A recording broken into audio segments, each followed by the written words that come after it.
In this video, I'd like to talk about fixing a bad lawnmower design.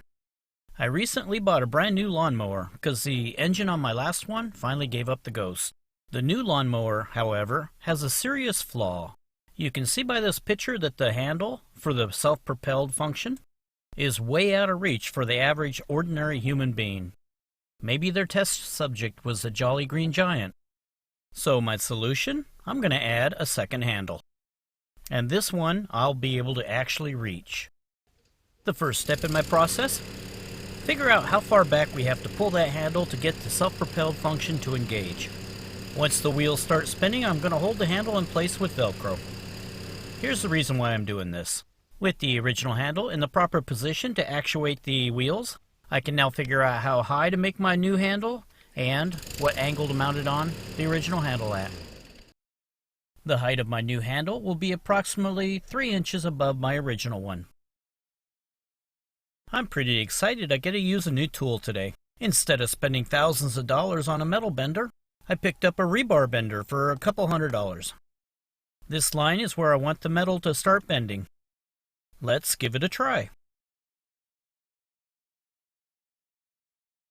Well, that didn't work out so well. What you just witnessed is called the learning curve. I have to learn what this tool can and can't do. In this case, the shortest piece of steel that I can bend is 3 1/8 inches. So I'll have to cut the handle long, then trim it. The next problem I found out was my bend is not 90 degrees like it should have been. A little trial and error showed me this is the reason why. The tool is designed to bend 3/8. My metal rod is too small. The fix is easy though. I'll just build a variable adapter, which I'll show you in a different video.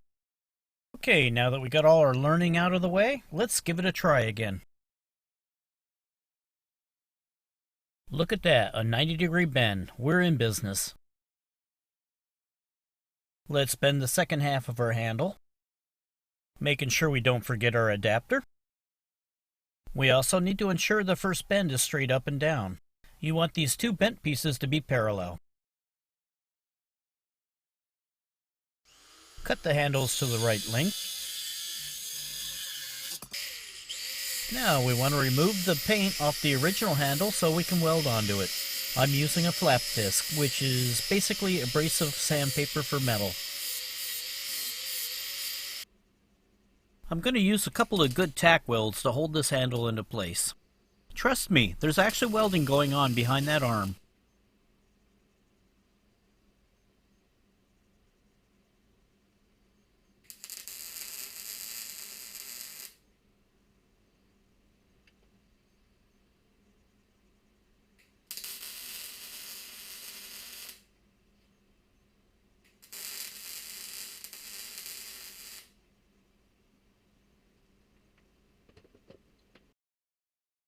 Check my dimensions, make sure they're still okay.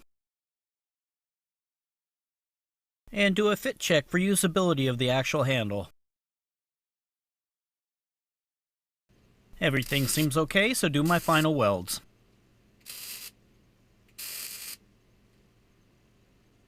Let's see if it works.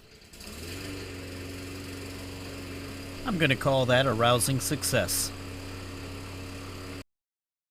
Now that we know everything works, let's finish up by putting the paint back onto the handles. Well, that's about it. Thanks for watching.